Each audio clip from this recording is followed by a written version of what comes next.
할머니, 왜 날 묻었어요? 나 아직 살아있었는데.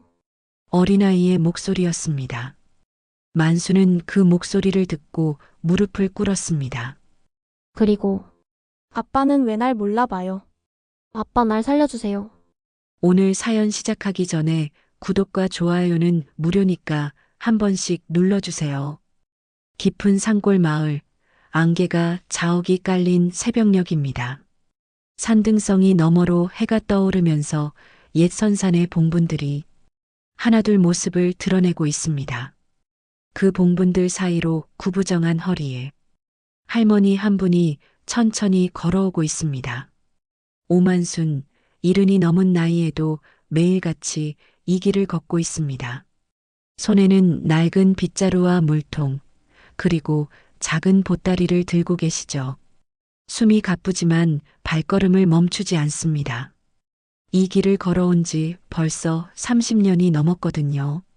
봉분 앞에 다다르자 만수는 무릎을 꿇고 앉습니다. 관절이 아픈지 작은 신음이 새어나오지만 표정만큼은 다정합니다. 또 왔네. 오늘도 잘 있었지? 엄마가 늦었구나. 만수는 봉분 주변의 잡초를 정성스럽게 뜯어냅니다. 하나하나 살펴보며 뿌리까지 깨끗하게 뽑아냅니다. 빗자루로 봉분을 쓸고 물을 뿌려가며 정성스럽게 닦아냅니다. 그 모습이 마치 어린아이를 목욕시켜주는 어머니 같습니다. 어제 비가 와서 많이 더러워졌구나. 춥지? 엄마가 깨끗하게 해줄게. 만순의 중얼거림이 산바람에 섞여 사라집니다. 봉분 정리를 마친 만수는 품에서 작은 도시락을 꺼냅니다. 밥 한 공기와 나물 몇 가지, 그리고 작은 사과 하나가 전부입니다. 정성스럽게 봉분 앞에 차려놓고 두 손을 모아 절을 올립니다. 오늘도 맛있게 드세요. 엄마 손맛이 예전 같지 않아도 마음만은 받아주세요. 절을 마친 만수는 봉분 앞에 그대로 앉아 있습니다.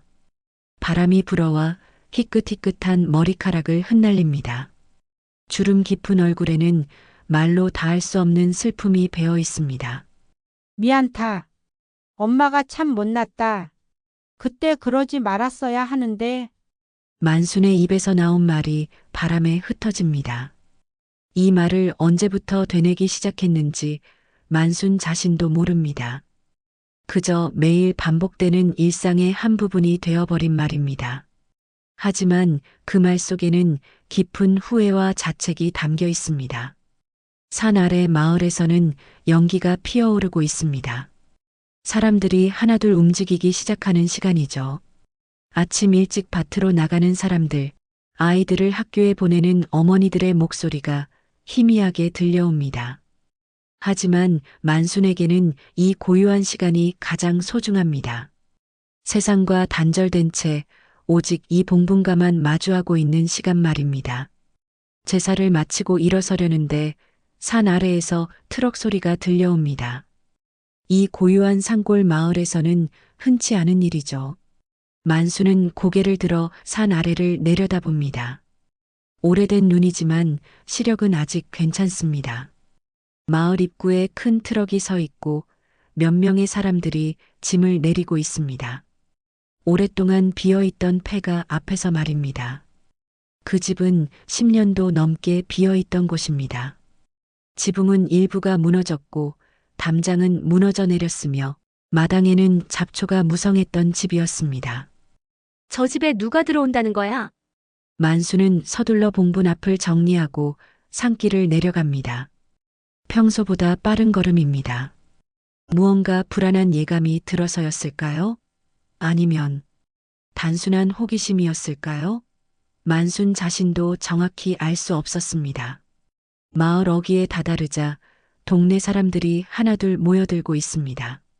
아침 일찍 밭으로 나가던 사람들, 빨래를 널던 아낙들, 심지어 평소 잘 나오지 않던 노인들까지 모두 나와 있습니다. 모두들 수군거리며 새로 온 사람을 바라보고 있습니다. 저 사람이 누구야? 한기태라던데. 한기태. 그 한기태 말이야? 맞아, 그 한기태 맞아. 사람들의 목소리가 점점 작아집니다. 누군가는 혀를 차고 누군가는 고개를 젓습니다. 만순의 얼굴이 굳어집니다. 한기태라는 이름을 들은 순간 오래된 기억들이 스멀스멀 되살아나기 시작합니다. 가슴 깊숙한 곳에서 뭔가가 꿈틀거리기 시작합니다. 폐가 앞에 서 있는 남자는 50대 중반으로 보입니다. 머리가 많이 휘어졌고 얼굴에는 세월의 흔적이 깊게 패여 있습니다. 옷차림새는 도시 사람 같지만 어딘가 초라해 보입니다. 그가 짐을 정리하다가 마을 사람들의 시선을 느끼고 고개를 듭니다. 눈이 마주쳤습니다. 한기태와 오만순의 시선이 공중에서 만났습니다. 짧은 순간이었지만 두 사람 모두 깊은 충격을 받은 듯 굳어집니다. 기태의 얼굴이 창백해지고 만수는 몸을 떨기 시작합니다. 기태는 먼저 고개를 돌립니다. 만순도 재빨리 시선을 피합니다. 마을 사람들은 그런 두 사람의 모습을 주의 깊게 지켜봅니다. 뭔가 심상치 않은 분위기를 느끼고 있었거든요. 왜 저 사람이 돌아왔을까? 좋지 않은 일이 생기는 거 아니야? 그런 사람이 왜 돌아와? 사람들의 수군거림이 계속됩니다. 하지만 정작 무슨 일인지는 아무도 자세히 말하려 하지 않습니다. 그저 불안한 표정으로 서로를 바라볼 뿐입니다. 마을에 무언가 좋지 않은 일이 생길 것 같은 불길한 예감이 모든 사람들을 감싸고 있었습니다. 만수는 서둘러 자신의 집으로 돌아갑니다. 문을 닫고 등을 기댄 채 깊은 한숨을 내쉽니다. 가슴이 두근거리고 손이 떨립니다. 왜 지금 돌아온 거야? 왜 하필 지금? 조용히 살고 있는데 그날 밤 만수는 잠을 이루지 못합니다. 창 밖으로 한기태가 사는 폐가의 불빛이 보입니다. 30년 만에 다시 켜진 그 집의 불빛이 만순에게는 불길하기만 합니다. 마치 과거의 망령이 되살아난 것 같습니다. 밤이 깊어갈 무렵 산 너머에서 이상한 소리가 들려옵니다. 아기가 우는 소리 같기도 하고 바람 소리 같기도 합니다. 만수는 귀를 기울여 봅니다. 으앙, 으앙. 분명히 아기 울음소리입니다. 만순의 얼굴이 창백해집니다. 그 울음소리는 봉분이 있는 산 쪽에서 들려오고 있습니다. 만수는 이불을 머리까지 뒤집어 쓰고 귀를 막습니다. 아니야, 바람 소리야. 그냥 바람 소리라고. 다음 날 아침 마을 전체가 술렁이고 있었습니다. 밤사이 여러 집에서 같은 소리를 들었다는 소문이 퍼졌거든요. 아기 울음소리 말입니다. 우리 집 뒤쪽에서도 들렸어. 나도 들었어. 새벽 2시쯤이었나? 섬뜩하더라고. 소름이 다 돋았어. 마을 우물가에 모인 안악들이 수군거립니다. 빨래를 하던 손을 멈추고 서로의 이야기에 귀를 기울입니다. 모두들 불안한 표정입니다. 그런데 말이야, 그 소리가 어디서 나는 것 같던? 산소 쪽 아냐? 만순이네 할머니가 매일 다니는 그 산소 말이야. 맞아, 거기서 나는 것 같더라고. 이야기는 점점 구체적으로 변해갑니다. 누군가는 귀신이 나온다고 했고, 누군가는 산신령이 화났다고 했습니다.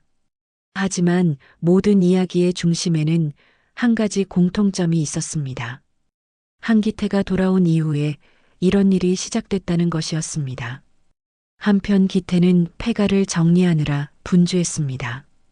30년 넘게 비어있던 집이라 곳곳이 낡고 부서져 있었거든요. 지붕의 기와를 고치고 문틀을 수리하고 마당의 잡초를 뽑아내는 일이 만만치 않았습니다.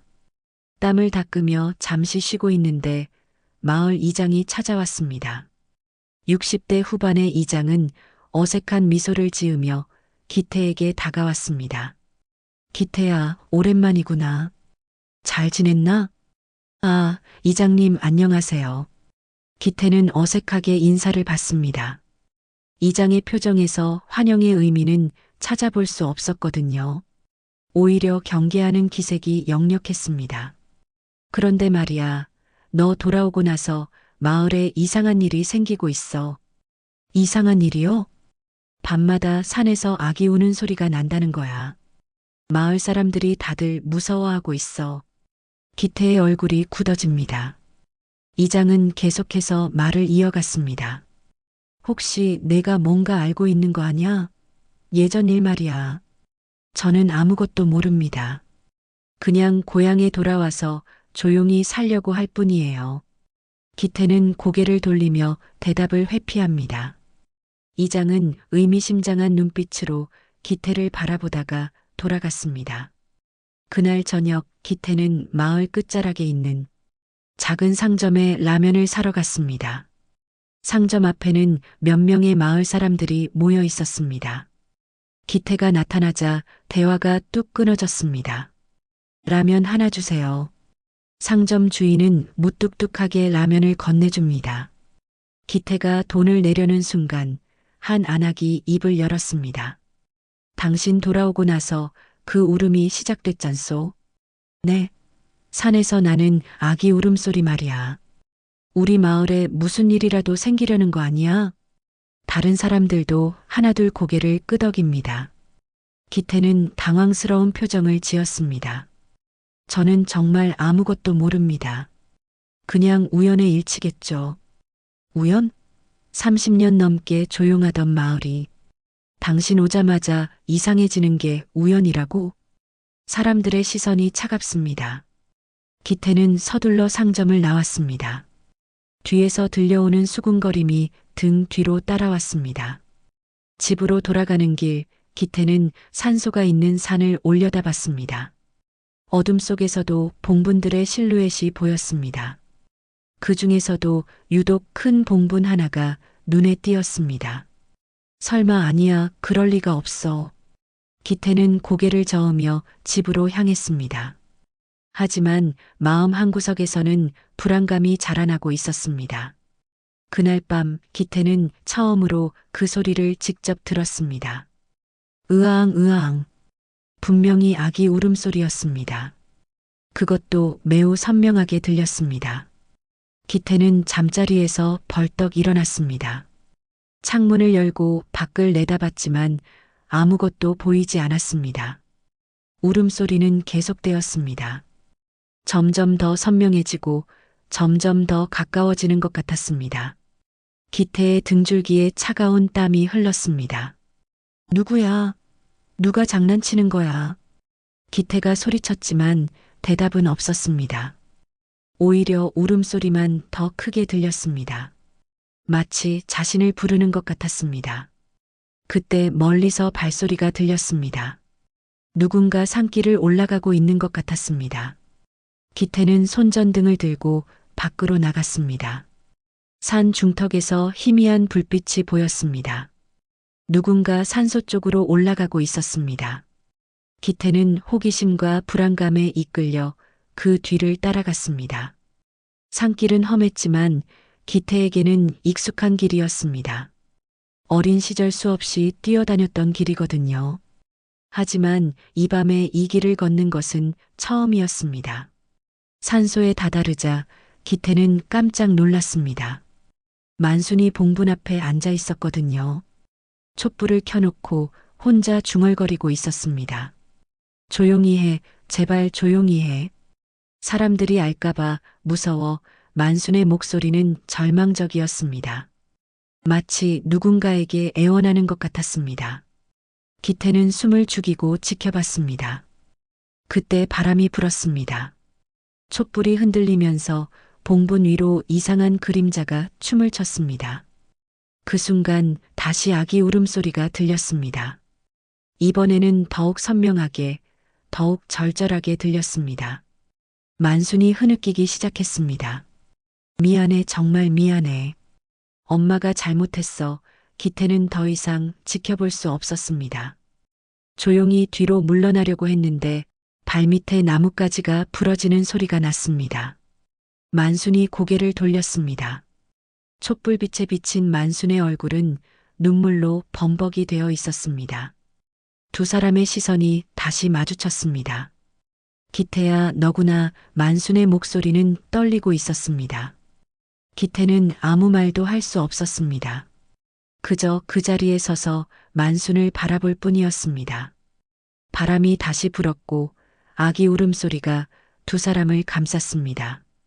마치 과거의 비밀이 되살아나는 것 같았습니다. 그 순간 산 아래에서 징소리가 울려 퍼졌습니다. 깊은 밤 산속에 울리는 징소리는 섬뜩하기까지 했습니다.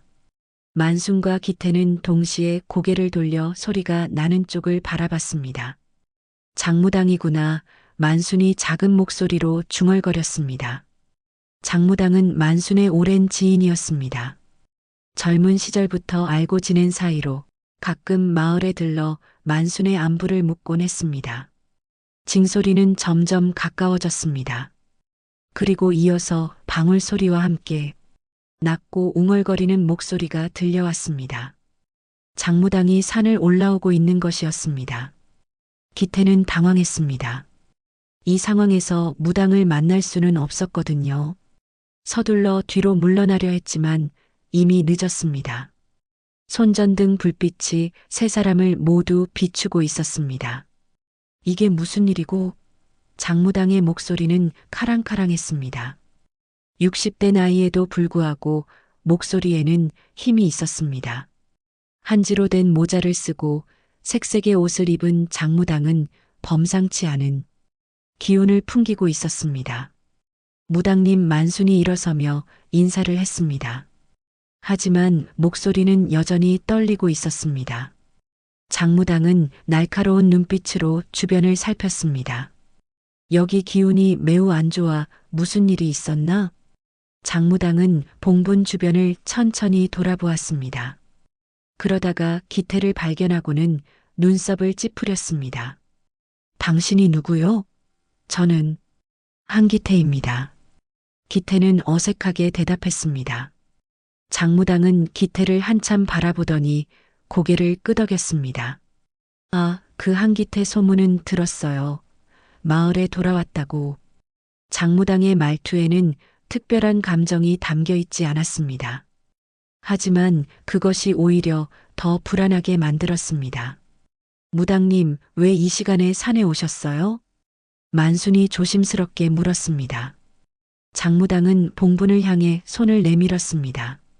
그 순간 바람이 세게 불었고 촛불이 꺼졌습니다. 여기 아주 악한 한이 남아있어.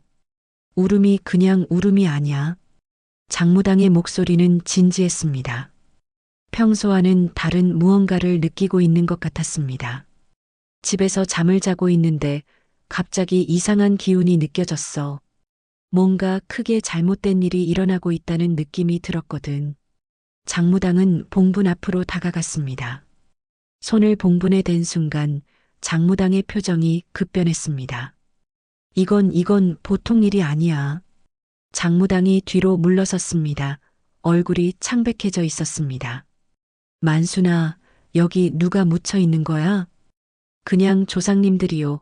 만순의 대답은 확신이 없었습니다. 장무당은 고개를 저었습니다. 아니야, 여기는 조상신이 아니야. 원혼이야. 그것도 매우 강한 원혼이 있어. 기태의 얼굴이 하얗게 질렸습니다.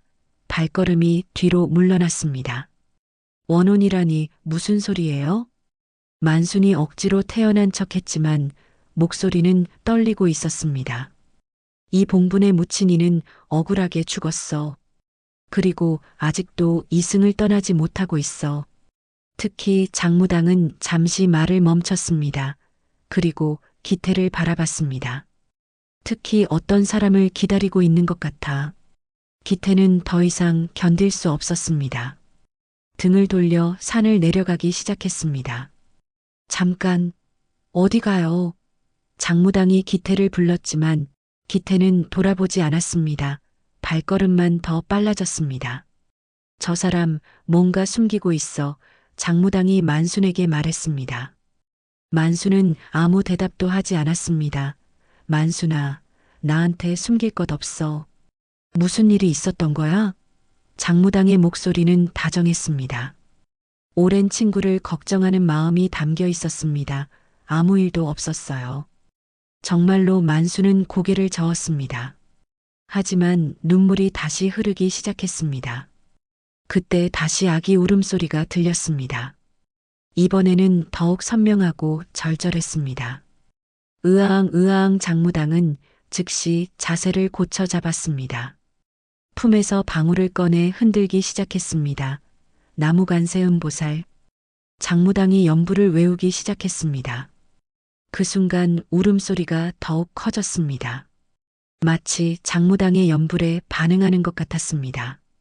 만수는 그 소리를 듣고 주저앉았습니다. 안 돼, 제발 안 돼. 만순의 절규가 산 전체에 울려 퍼졌습니다. 장무당은 연불을 멈추고 만순에게 다가갔습니다. 만순아, 이 아이가 누구야? 왜 이렇게 원통해하고 있는 거야? 장무당은 만순의 어깨를 잡고 흔들었습니다. 만수는 고개를 저으며 울기만 했습니다. 말할 수 없어, 절대 말할 수 없어.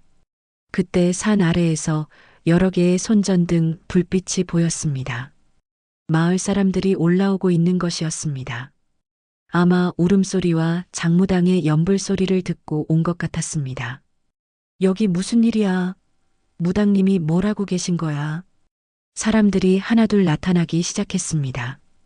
이장을 비롯해 마을의 주요 인물들이 모두 와 있었습니다. 장무당은 사람들을 바라보더니 큰 소리로 말했습니다. 여러분, 이곳에 굿을 해야겠습니다. 원혼이 너무 강해서 마을에 해를 끼칠 수 있어요. 사람들이 웅성거리기 시작했습니다. 굿이라니? 정말 귀신이 있다는 거야? 그럼 그 울음소리가 장무당은 고개를 끄덕였습니다. 이 봉분의 무친이가 아직 이승을 떠나지 못하고 있습니다. 반드시 굿을 해서 저승으로 보내드려야 해요. 이장이 앞으로 나섰습니다. 언제 굿을 하실 건가요? 내일 밤이 좋겠습니다. 달이 차는 날이거든요. 사람들은 서로 눈빛을 주고받았습니다. 모두 불안해하면서도 한편으로는 기대하고 있었습니다. 만수는 그런 사람들을 바라보며 절망했습니다. 30년 동안 숨겨왔던 비밀이 드러날까봐 두려웠거든요. 무당님, 제발 굿은 하지 말아주세요. 만순이 장무당에게 애원했습니다. 하지만 장무당은 고개를 저었습니다. 안 됩니다. 이대로 두면 마을 전체가 위험해집니다. 반드시 굿을 해야 해요. 그날 밤 마을은 한잠도 자지 못했습니다. 내일 열릴 굿에 대한 기대와 불안이 모든 사람들의 마음을 사로잡고 있었거든요. 다음 날 해가 뜨자마자 장무당은 굿 준비에 나섰습니다. 마을 사람들도 하나둘 모여들어 도움을 주고 있었습니다. 봉분 앞에는 제단이 차려지고 색색의 천과 촛불, 제물들이 정성스럽게 준비되었습니다. 하지만 장무당의 마음은 무거웠습니다. 어젯밤 봉분에서 느낀 기운이 보통이 아니었거든요. 무언가 깊고 어두운 비밀이 숨어 있다는 것을 직감하고 있었습니다. 무당님, 혹시 이 굿이 위험한 건 아니겠죠? 이장이 걱정스러운 표정으로 물었습니다. 장무당은 잠시 고민하더니 대답했습니다. 솔직히 말하면 이런 강한 원혼은 처음 만나봅니다. 하지만 그대로 둘 수는 없어요. 마을이 위험해집니다. 장무당은 제단 주변을 돌아보며 마지막 점검을 했습니다. 그러다가 문득 이상한 점을 발견했습니다. 봉분의 크기가 일반적인 성인 무덤보다 훨씬 작았던 것입니다. 이상한의 장무당은 봉분을 자세히 살펴봤습니다. 흙의 상태나 잔디에 자란 모습을 보니 30년 정도 된 것 같았습니다. 하지만 크기는 어린아이 무덤 같았습니다. 그때 만순이 나타났습니다. 밤새 잠을 못 잔 듯 얼굴이 말이 아니었습니다. 눈은 빨갛게 부어 있었고 걸음걸이도 휘청거렸습니다. 무당님, 정말 굿을 하셔야 하나요? 만순의 목소리는 간절했습니다. 장무당은 만순의 손을 잡았습니다. 만순아, 내가 뭔가 숨기고 있다는 걸 알고 있어. 이 아이가 누구야? 장무당의 눈빛은 예리했습니다. 오랜 경험으로 단련된 직감이 만순의 마음을 꿰뚫어 보고 있었습니다. 저는 정말 아무것도 만순이 말을 잇지 못했습니다. 그때 마을 사람 중 한 명이 다가왔습니다. 무당님, 혹시 이게 도움이 될까요? 나이 많은 할아버지가 낡은 신문 스크랩을 들고 있었습니다. 30년 전 지역 신문이었습니다. 이게 뭔가요? 장무당이 신문을 받아들었습니다. 제목이 눈에 들어왔습니다. 고등학생 실종 사건, 미제로 남아라는 기사였습니다. 30년 전에 우리 마을 처녀가 실종됐었어요. 만순인의 딸이었죠. 할아버지의 말에 장무당은 놀랐습니다. 만순을 바라보니 얼굴이 하얗게 질려 있었습니다. 딸이 있었다고? 그럼 이봉분이? 장무당의 추측이 맞아떨어지기 시작했습니다. 만수는 더 이상 견딜 수 없었는지 주저앉았습니다. 아니에요. 그 아이는 실종된 거예요. 여기 묻힌 게 아니에요. 만순의 부정이 오히려 의심을 더했습니다. 장무당은 신문을 자세히 읽어봤습니다. 오만순의 딸 오영이 17세가 학교에서 돌아오다가 실종되었다. 경찰은 가출로 추정한다고 발표했으나 가족들은 강력사건 가능성을 제기하고 있다. 기사는 거기서 끝났습니다. 하지만 장무당에게는 충분했습니다. 만순아, 영희가 어떻게 된 거야? 정말 가출한 거야? 장무당의 질문에 만순은 고개를 저었습니다. 눈물이 다시 흐르기 시작했습니다. 그때 산 아래에서 발소리가 들렸습니다. 한기태가 올라오고 있었습니다. 사람들이 많이 모여 있는 것을 보고 주저하고 있었습니다. 저 사람도 뭔가 알고 있을 거야. 장무당이 기태를 향해 소리쳤습니다. 한기태, 이리 와요. 기태는 어쩔 수 없이 다가왔습니다. 얼굴에는 불안감이 역력했습니다. 30년 전 영희의 실종 사건, 당신이 뭔가 알고 있죠? 장무당의 직격 질문에 기태는 당황했습니다. 저는 그때 고등학생이었을 뿐이에요. 그래도 뭔가 알고 있을 거 아니에요. 같은 마을 아이였으니까.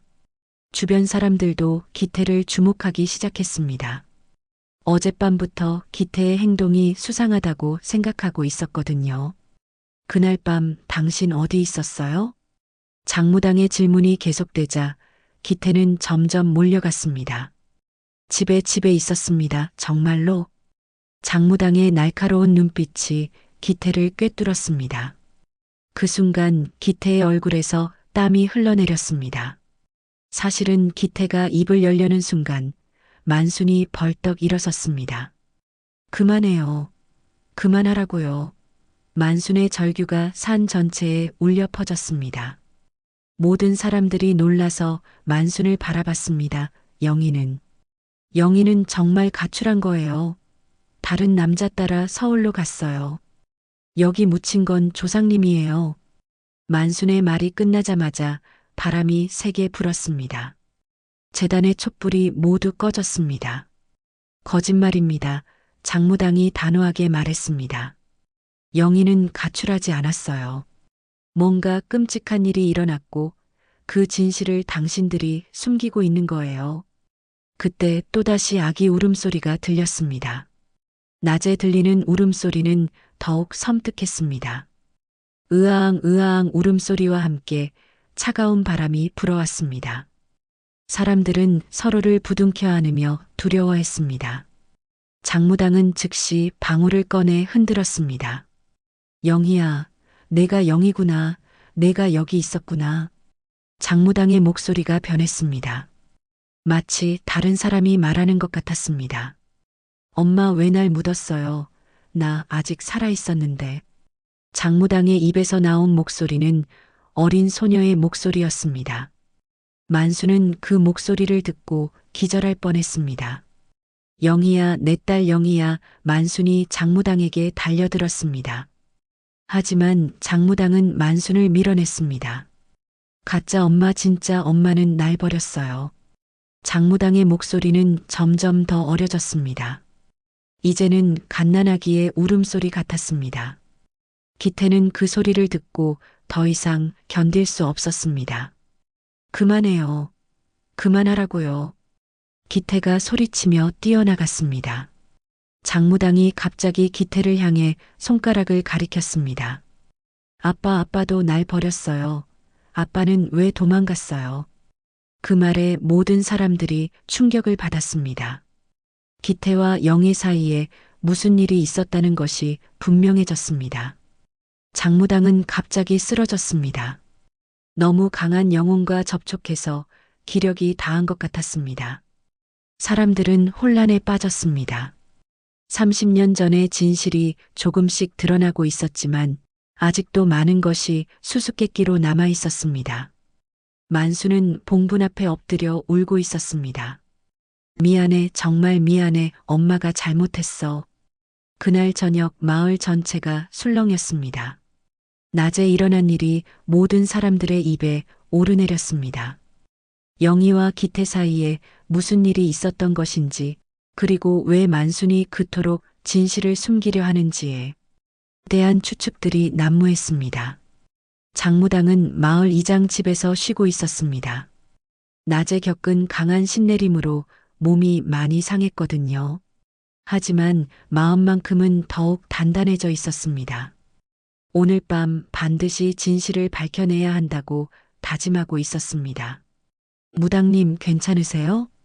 이장이 걱정스럽게 물었습니다. 장무당은 고개를 끄덕였습니다. 오늘 밤 구술하면 모든 게 드러날 겁니다. 그 아이가 원하는 건 복수가 아니에요. 진실을 밝혀달라는 거예요. 한편 기태는 자신의 집에서 술을 마시고 있었습니다. 빈 소주병이 벌써 3개째였습니다. 낮에 들었던 그 목소리가 계속 머릿속에 맴돌았거든요. 아빠도 날 버렸어요. 그 말이 기태의 가슴을 후벼 팠습니다. 30년 전 그날 밤의 기억이 생생하게 되살아났습니다.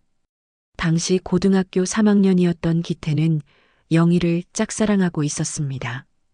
영희는 마을에서 가장 예쁜 소녀였거든요. 하지만 영희는 기태의 마음을 몰라주었습니다. 그날 밤 영희가 늦은 시간에 혼자 집으로 돌아가는 것을 본 기태는 뒤를 따라갔습니다. 용기를 내어 고백하려고 했거든요. 영희야, 잠깐만. 기태가 부르자 영희는 놀라며 돌아봤습니다. 기태 오빠, 왜 이런 곳에서? 너한테 할 말이 있어. 기태는 떨리는 목소리로 고백했습니다. 하지만 영희의 반응은 차가웠습니다. 미안해, 오빠. 나 오빠를 그런 식으로 생각해 본 적 없어. 영희의 거절에 기태는 절망했습니다. 그리고 그만 실수를 저지르고 말았습니다. 영희의 팔을 잡고 억지로 붙잡으려 했던 것입니다. 놓아, 놓으라고. 영희가 소리치며 도망치려 했지만 기태는 놓아주지 않았습니다. 그러다가 영희가 넘어지면서 머리를 바위에 부딪혔습니다. 피가 흘렀지만 영희는 의식이 있었습니다. 하지만 기태는 겁에 질려 도망쳤습니다. 다음 날 영희가 실종되었다는 소식을 들었을 때도 말하지 못했습니다. 그런데 몇 달 뒤 영희가 돌아왔습니다. 하지만 배가 불러 있었습니다. 임신을 한 상태였던 것입니다. 만수는 딸의 임신 사실을 알고 큰 충격을 받았습니다. 마을의 체면 때문에 영희를 집에 숨겨두었습니다. 그리고 아무에게도 말하지 않았습니다. 출산 예정일이 다가왔을 때 영희는 산통을 시작했습니다. 하지만 뭔가 잘못되었습니다. 아이가 나오지 않았거든요. 엄마 아파요, 너무 아파요. 영희가 괴로워했지만 만수는 병원에 데려갈 수 없었습니다. 마을 사람들에게 들킬까봐 두려웠거든요. 결국 영희는 아이를 낳지 못하고 죽었습니다. 아이도 함께 죽었습니다. 만수는 절망했습니다. 딸도 잃고 손자도 잃었습니다. 하지만 더 큰 문제가 있었습니다. 이 사실을 어떻게 숨길 것인가였습니다. 그때 기태가 찾아왔습니다. 영희의 죽음 소식을 들었던 것입니다. 아줌마, 정말 영희가. 내가 책임져야 해. 만순이 기태를 붙잡았습니다. 내가 영희를 그렇게 만든 거잖아. 책임을 져야 해. 기태는 당황했습니다. 자신이 영희를 임신시킨 게 아니었거든요. 하지만 그날 밤 영희를 다치게 한 것은 사실이었습니다. 영희가 실종된 후에 다른 남자를 만났을 거예요. 제가 아니에요. 그래도 내가 시작한 일이야.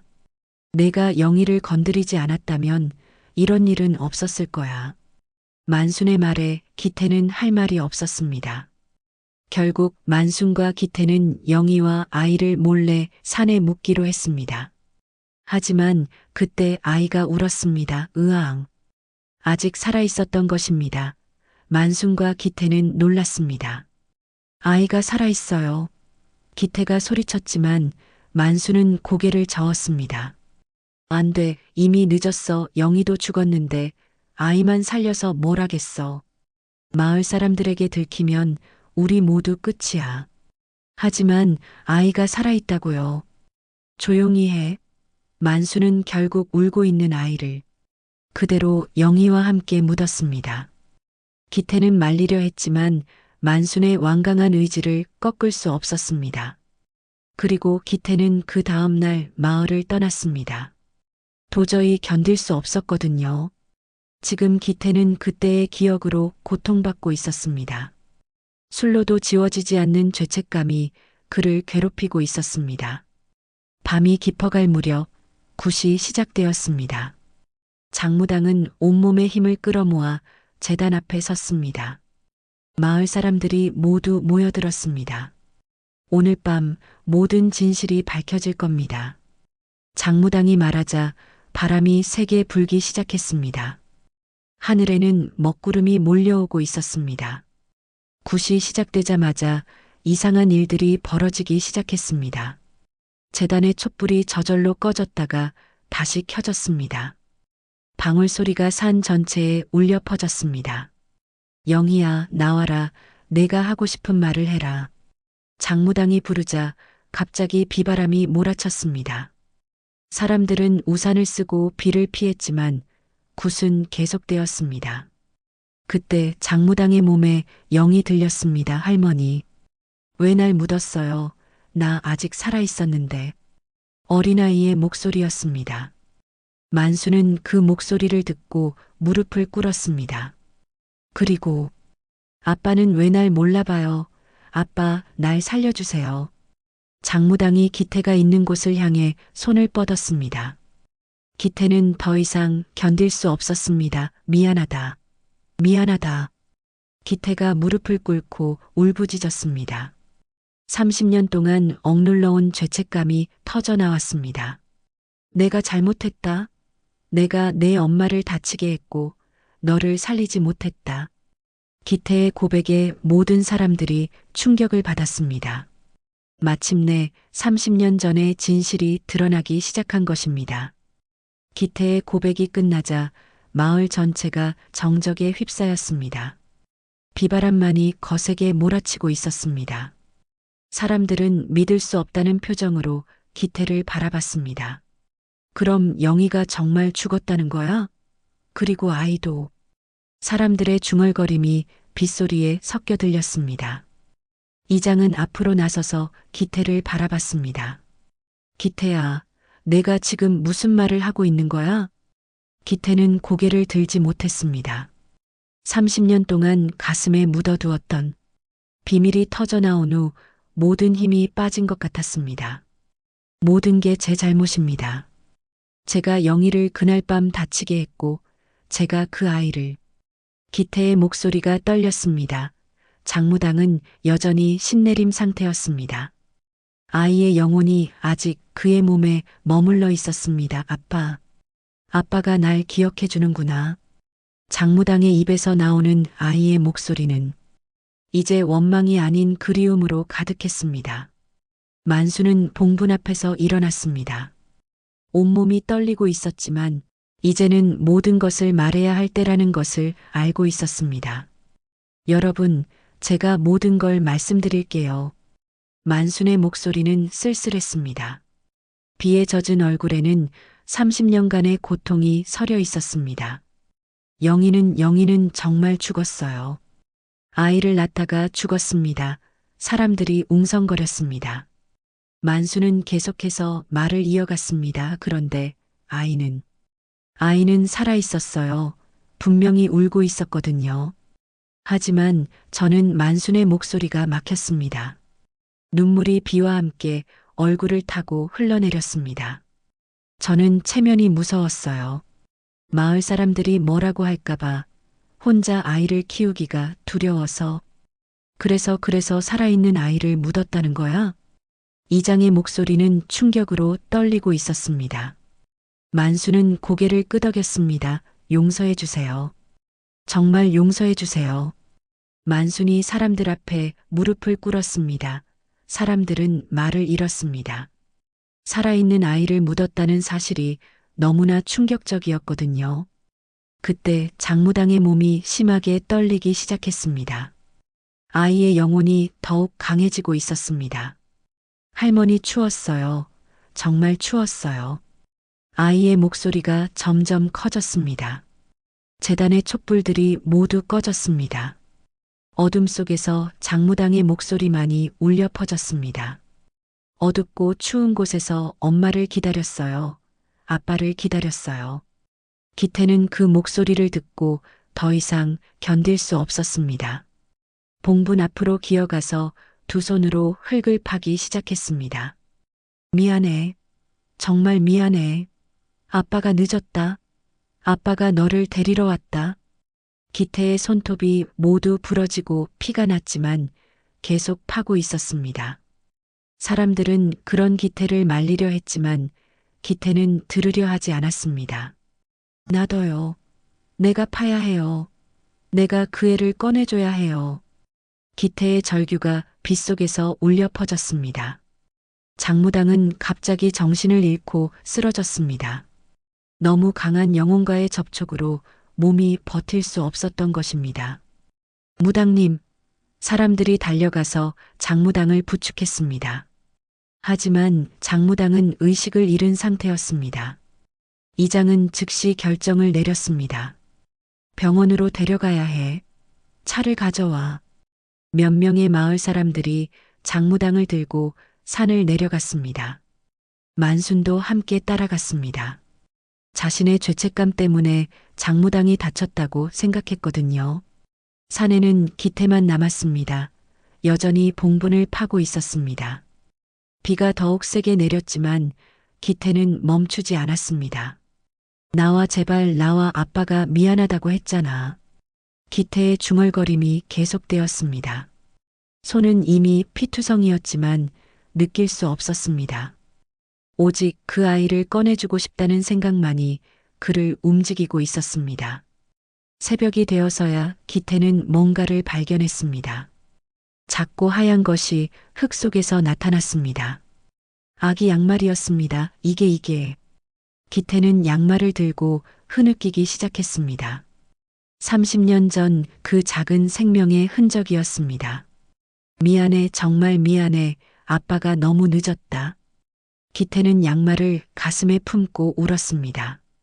30년간 억눌러온 죄책감과 후회가 모두 터져나왔습니다. 그때 해가 떠오르기 시작했습니다. 비는 그쳤고 맑은 아침 공기가 산을 감쌌습니다. 기태는 양말을 들고 천천히 일어났습니다. 마을로 내려가는 길에 기태는 결심했습니다.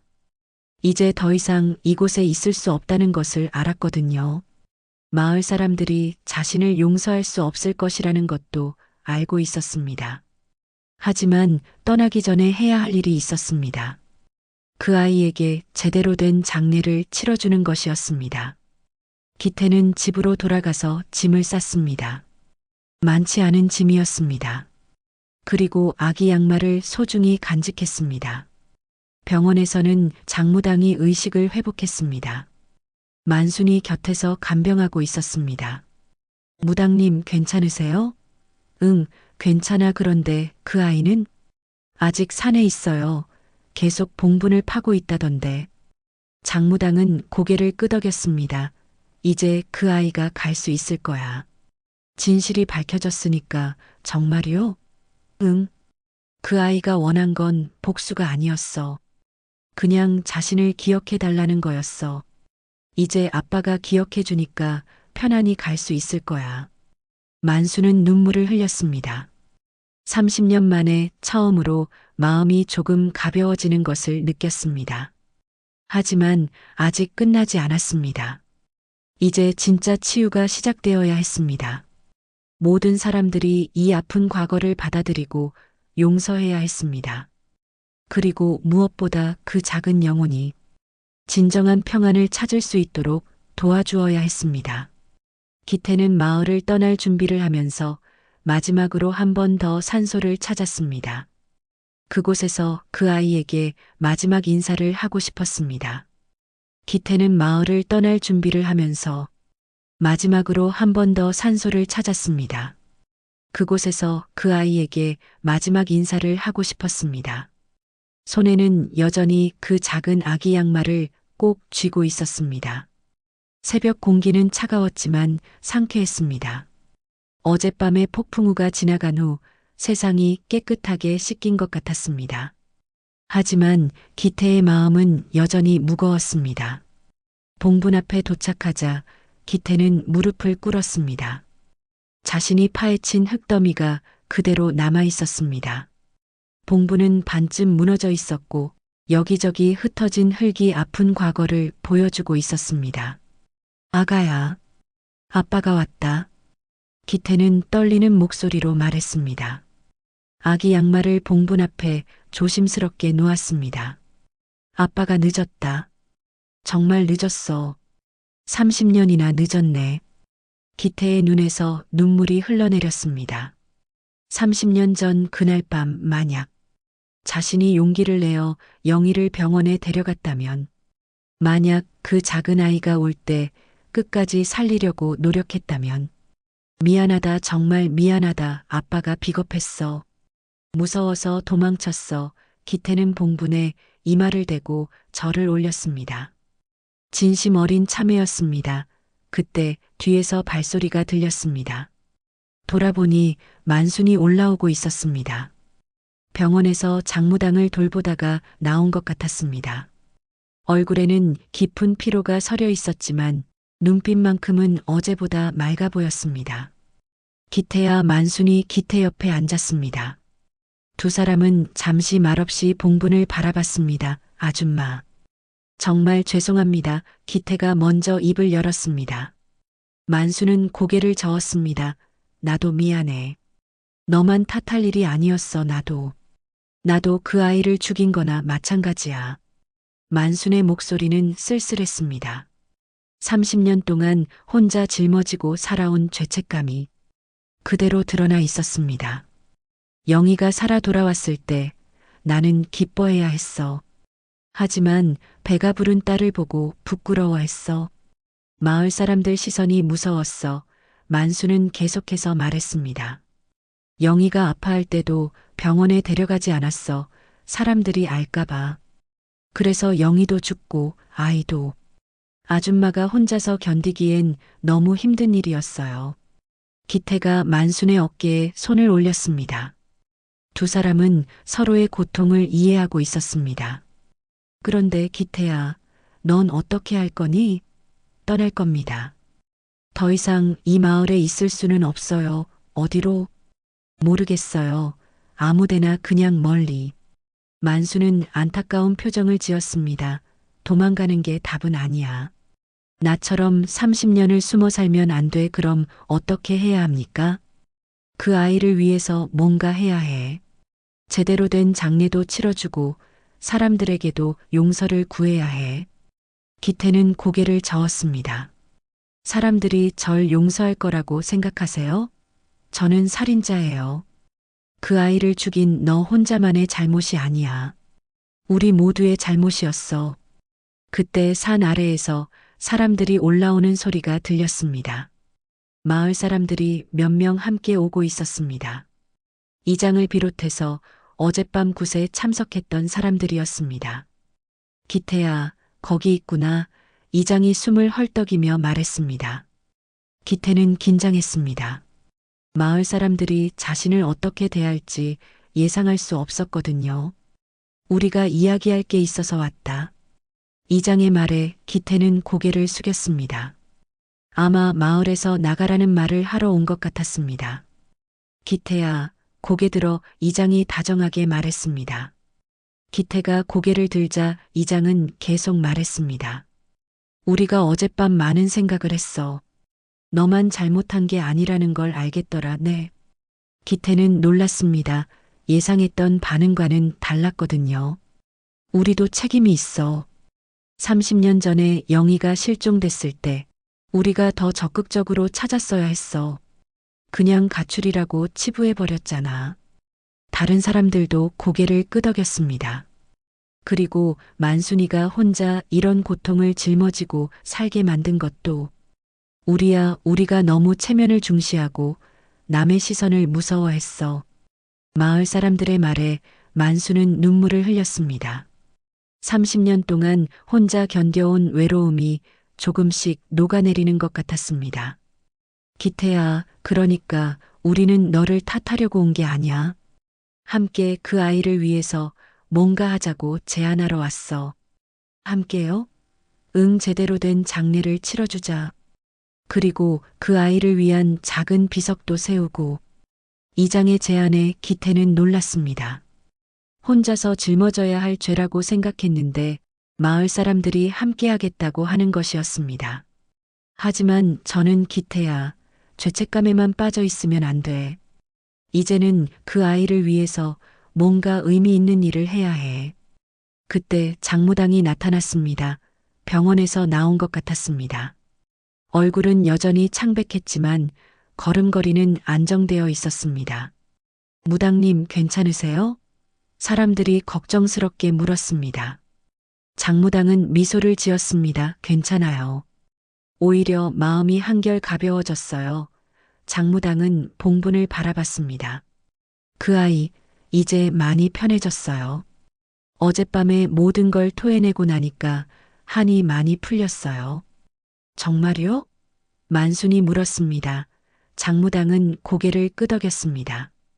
하지만 아직 완전히 떠나지는 못했어요. 제대로 된 천도제를 지내줘야 해요. 천도제요? 네. 그 아이가 편안히 저승으로 갈 수 있도록 도와줘야 해요. 그리고 장무당은 기태를 바라봤습니다.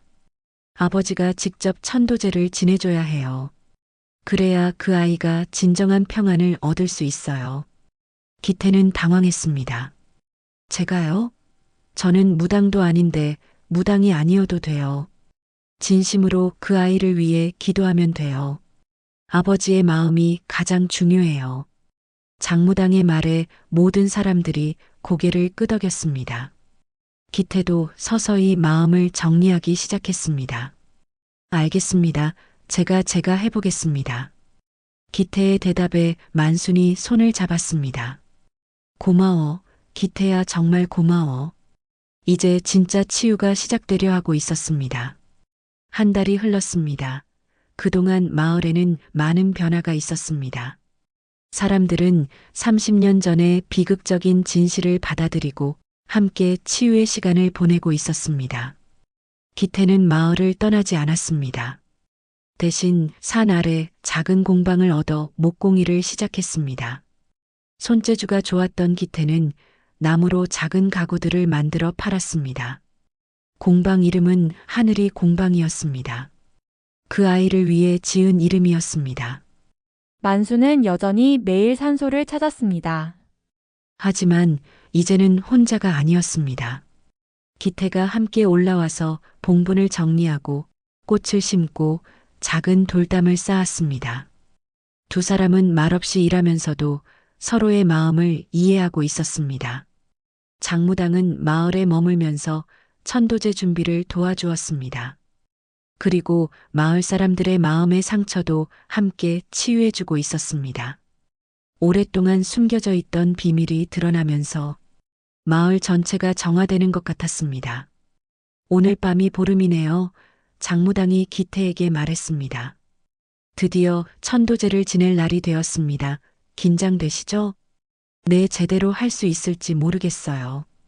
기태는 솔직하게 대답했습니다. 한 달 동안 장무당에게 배웠지만 여전히 자신이 없었습니다. 마음이 중요해요. 기술이 아니라 진심이 그 아이에게 닿는 거예요. 장무당은 다정하게 조언했습니다. 해가 지기 시작하자 마을 사람들이 하나둘 산으로 올라오기 시작했습니다. 이번에는 두려움이 아닌 진심 어린 마음으로 참석하는 것이었습니다. 봉분 앞에는 새로운 제단이 차려져 있었습니다. 기태가 직접 만든 작은 나무 제단이었습니다. 그리고 그 앞에는 작은 비석이 세워져 있었습니다. 사랑하는 하늘이에게 마이너스 아빠, 엄마, 할머니가. 비석의 글씨는 기태가 직접 새긴 것이었습니다. 서툴렀지만 마음이 담겨 있었습니다. 달이 떠오르자 천도제가 시작되었습니다. 장무당이 먼저 간단한 의식을 진행했습니다. 방울 소리가 맑게 울려 퍼졌습니다. 오늘 이 자리에 모인 우리는 하늘이를 위해 마지막 기도를 올립니다. 장무당의 목소리는 엄숙했습니다. 모든 사람들이 고개를 숙이고 들었습니다. 하늘이야, 내가 이 세상에 왔던 시간은 짧았지만 우리 모두에게 큰 깨달음을 주었단다. 장무당은 제단에 향을 피웠습니다. 향연기가 달빛에 비쳐 아름답게 피어올랐습니다. 이제 기태의 차례였습니다. 기태는 떨리는 발걸음으로 제단 앞에 섰습니다. 손에는 그 작은 아기 양말을 들고 있었습니다. 하늘아, 아빠가 늦었어. 정말 늦었지만 이제라도 왔어. 기태의 목소리는 떨렸지만 진심이 담겨 있었습니다. 아빠가 너를 제대로 보내드릴게. 엄마 곁으로 가서 행복하게 지내렴. 기태는 아기 양말을 제단에 올려놓았습니다. 그리고 무릎을 꿇고 절을 올렸습니다. 미안했어. 정말 미안했어. 아빠가 용기가 없어서. 무서워서. 기태의 목소리가 점점 커졌습니다. 30년 동안 억눌러온 감정이 터져나오고 있었습니다. 하지만 이제는 다를 거야. 아빠가 너를 기억할게. 평생 기억하고 살게. 그때 바람이 불었습니다. 향연기가 하늘로 피어올랐습니다. 마치 그 아이가 대답하는 것 같았습니다. 만순도 앞으로 나섰습니다. 하늘아, 할머니도 미안해. 할머니가 너를 지켜주지 못해서 미안해. 만순의 목소리는 애절했습니다. 너의 엄마 영희도 할머니가 제대로 돌봐주지 못했어. 할머니가 겁이 많아서. 만순은 제단에 흰 국화꽃을 올렸습니다. 이제는 편안히 가렴. 엄마 곁에서 행복하게 지내고. 제단 앞에 선 두 사람의 모습을 보며 마을 사람들도 하나둘 눈물을 흘렸습니다. 모두들 이 작은 생명을 위해 기도하고 있었습니다. 장무당이 마지막 의식을 진행했습니다. 큰 소리로 연부를 외우기 시작했습니다. 나무 아미타불, 나무 아미타불. 연불 소리가 산 전체에 울려 퍼졌습니다. 달빛이 더욱 밝아지는 것 같았습니다. 그때 놀라운 일이 일어났습니다. 제단의 촛불이 갑자기 환하게 타오르기 시작했습니다. 바람이 없는데도 불꽃이 크게 춤을 췄습니다. 사람들은 숨을 죽이고 그 광경을 지켜봤습니다. 마치 하늘이가 마지막 인사를 하는 것 같았습니다. 불꽃이 가장 크게 타오른 순간 모든 사람들이 동시에 느꼈습니다. 따뜻하고 평안한 기운이 온몸을 감싸는 것을 말입니다. 기태는 그 순간을 평생 잊지 못할 것입니다. 마치 그 아이가 자신을 용서해 주는 것 같았거든요. 만순도 마찬가지였습니다. 30년 동안 짊어지고 살아온 죄책감이 서서히 녹아내리는 것을 느꼈습니다. 촛불이 서서히 작아지면서 의식이 끝났습니다. 장무당은 미소를 지었습니다. 이제 하늘이가 갈 수 있을 것 같습니다. 장무당의 말에 모든 사람들이 안도의 한숨을 내쉬었습니다. 기태는 제단 앞에서 일어나 만순을 바라봤습니다. 만순도 기태를 바라봤습니다. 두 사람의 눈에는 더 이상 죄책감이 아닌 평안함이 담겨 있었습니다. 이제야 말할 수 있을 것 같아요. 기태가 만순에게 말했습니다. 정말 죄송합니다. 그리고 감사합니다. 만수는 기태의 손을 잡았습니다. 나도 고마워. 너 덕분에 하늘이를 제대로 보내줄 수 있었어. 두 사람은 서로를 바라보며 눈물을 흘렸습니다. 이제는 원망이 아닌 용서와 감사의 눈물이었습니다. 마을 사람들도 하나둘 두 사람에게 다가와 위로의 말을 건넸습니다. 고생 많았어. 이제 편안하게 살아. 우리가 함께 있잖아. 그날 밤 마을에는 더 이상 아기 울음소리가 들리지 않았습니다. 대신 평안한 고요함이 마을을 감쌌습니다. 하늘이가 마침내 편안한 곳으로 떠난 것 같았습니다. 봄이 왔습니다. 천도제를 지낸 지 몇 달이 흘렀고 산에는 진달래가 피기 시작했습니다. 하늘이의 작은 무덤 주변에도 예쁜 꽃들이 피어났습니다. 마치 그 아이가 꽃이 되어 돌아온 것 같았습니다. 만수는 여전히 매일 산소를 찾았습니다. 하지만 이제는 무거운 마음이 아니었습니다. 손자를 만나러 가는 할머니의 마음이었습니다. 하늘아, 할머니 왔어. 오늘도 예쁜 꽃을 가져왔단다. 만수는 봉분 앞에 개나리를 꽂으며 환하게 웃었습니다. 얼굴에는 평안함이 가득했습니다. 30년 동안 짊어지고 살아온 죄책감이 사라진 후 만수는 전혀 다른 사람이 되었습니다. 오늘 기태가 또 예쁜 장난감을 만들어 왔어. 나무로 만든 작은 말이야. 나중에 보여줄게.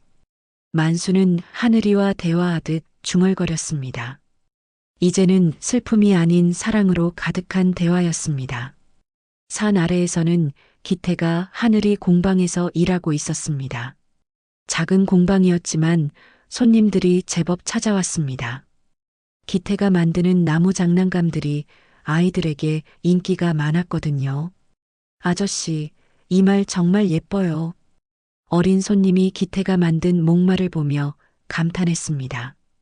기태는 아이를 보며 미소를 지었습니다. 그래, 그럼 이건 내가 가져가렴. 괜찮아. 대신 이 말을 잘 돌봐주렴. 기태는 아이에게 목말을 선물했습니다. 아이들을 볼 때마다 하늘이 생각이 났거든요. 만약 하늘이가 살았다면 이런 모습이었을까 하는 생각을 하곤 했습니다. 공방 한쪽에는 특별한 작품들이 전시되어 있었습니다. 하늘이를 위해 만든 것들이었습니다. 작은 요람, 목마, 장난감들. 모두 정성스럽게 만든 것들이었습니다. 기태는 매주 토요일마다 이 장난감들을 하나씩 하늘이 무덤에 가져다 놓았습니다. 살아생전 주지 못했던 아버지의 사랑을 이렇게라도 전하고 싶었거든요. 기태야, 또 만들었구나. 만순이 공방에 들어오며 말했습니다. 손에는 기태가 좋아하는 보리차를 들고 있었습니다. 아줌마, 고맙습니다. 기태는 작업을 멈추고 차를 받았습니다. 두 사람은 이제 가족 같은 사이가 되었습니다. 같은 아픔을 나누고 함께 치유해가는 동반자였습니다. 오늘 하늘이한테 갔다 왔어. 꽃이 참 예쁘게 피었더라. 그래요? 저도 이따가 올라가 보겠습니다. 두 사람의 대화는 자연스럽고 따뜻했습니다. 이제는 하늘이 이야기를 하는 것이 아프지 않았습니다. 오히려 그 아이를 통해 더욱 가까워진 것 같았습니다. 기태야, 무당님이 오늘 오신다고 하시던데. 아, 맞다. 깜빡했네요. 장무당은 천도제 이후에도 종종 마을을 찾았습니다. 마을 사람들의 마음의 상처를 돌봐주기 위해서였습니다. 그리고 무엇보다 만순과 기태를 지켜보기 위해서였습니다. 오후에 장무당이 도착했습니다. 얼굴에는 환한 미소가 가득했습니다. 어머, 무당님 얼굴이 좋아 보이세요. 만순이 반갑게 맞았습니다. 장무당은 공방을 둘러보며 감탄했습니다. 기태 씨, 솜씨가 늘었네요. 이 장난감들 정말 예뻐요. 감사합니다. 하늘이 생각하면서 만들다 보니 저절로 정성이 들어가더라고요. 그 마음이 중요해요. 하늘이도 느끼고 있을 거예요. 장무당은 하늘이를 위해 만든 작품들을 하나하나 살펴봤습니다. 그리고 특별한 기운을 느꼈습니다. 이상해요. 여기서 아주 평안한 기운이 느껴져요. 정말요? 네, 하늘이가 자주 여기 놀러 오는 것 같아요. 아빠가 만든 장난감들을 구경하러요. 장무당의 말에 기태는 놀랐습니다. 그럼 하늘이가 아직 아니요. 하늘이는 이미 좋은 곳에 갔어요. 다만 때때로 이곳을 찾아와서 아빠와 함께 있는 거예요. 원망이 아니라 사랑으로요. 기태의 눈에 눈물이 맺혔습니다. 하늘이가 자신을 용서해 주었다는 것을 다시 한번 확인할 수 있었습니다. 저녁이 되자 세 사람은 함께 산에 올라갔습니다. 하늘이 무덤은 이제 작은 정원 같았습니다. 예쁜 꽃들이 피어 있고 기태가 만든 작은 장난감들이 곳곳에 놓여 있었습니다. 하늘아, 무당님이 오셨단다. 만순이 무덤 앞에서 말했습니다. 장무당도 무릎을 꿇고 인사했습니다. 하늘아, 잘 지내고 있지? 아빠하고 할머니가 너를 많이 사랑한다. 장무당의 말이 끝나자 따뜻한 바람이 불었습니다. 꽃잎들이 살랑살랑 흩날렸습니다. 기태는 새로 만든 작은 악기를 무덤 앞에 놓았습니다. 하늘아, 아빠가 만든 작은 피리야, 심심할 때 불어봐. 세 사람은 한동안 조용히 앉아 있었습니다. 평안한 침묵이 흘렀습니다. 이제는 슬픔이 아닌 사랑으로 가득한 시간이었습니다. 해가 지기 시작하자 세 사람은 산을 내려왔습니다. 만순의 집에서 함께 저녁을 먹기로 했습니다. 무당님, 우리 마을에 정착하시는 건 어때요? 만순이 제안했습니다. 장무당은 웃으며 대답했습니다. 생각해 볼게요. 이 마을이 참 좋아요. 사람들 마음도 따뜻하고. 저녁을 먹으며 세 사람은 앞으로의 계획에 대해 이야기했습니다. 만수는 자신의 집을 마을 사람들을 위한 작은 상담소로 만들고 싶어 했습니다. 사람들이 마음의 짐을 내려놓을 수 있는 곳으로 말입니다. 기태는 하늘이 공방을 더 크게 만들어서 아이들에게 무료로 장난감을 만들어주고 싶다고 했습니다. 장무당은 두 사람의 계획을 들으며 고개를 끄덕였습니다. 좋은 생각이에요. 하늘이가 뿌린 사랑의 씨앗이 이렇게 자라나는군요. 그날 밤 만수는 창문을 열고 밤하늘을 바라봤습니다. 별들이 유난히 밝게 빛나고 있었습니다. 그 중에서도 가장 밝은 별 하나가 유난히 눈에 띄었습니다. 하늘아, 너구나 할머니 잘 보고 있지? 만수는 그 별을 보며 미소를 지었습니다. 이젠 안 울어도 된다. 봄이 왔잖니. 만순의 중얼거림이 밤바람에 실려 퍼져나갔습니다. 그리고 멀리서 기태와 장무당도 같은 별을 바라보며 미소를 짓고 있었습니다. 하늘이는 이제 정말로 평안한 곳에서 쉬고 있었습니다. 그리고 때때로 사랑하는 사람들을 찾아와 따뜻한 마음을 전해주고 있었습니다. 마을에는 완전한 평화가 찾아왔습니다. 그리고 하늘이가 남긴 사랑의 메시지가 모든 사람들의 마음에 깊이 새겨져 있었습니다. 진정한 용서와 치유의 이야기가 완성된 것입니다.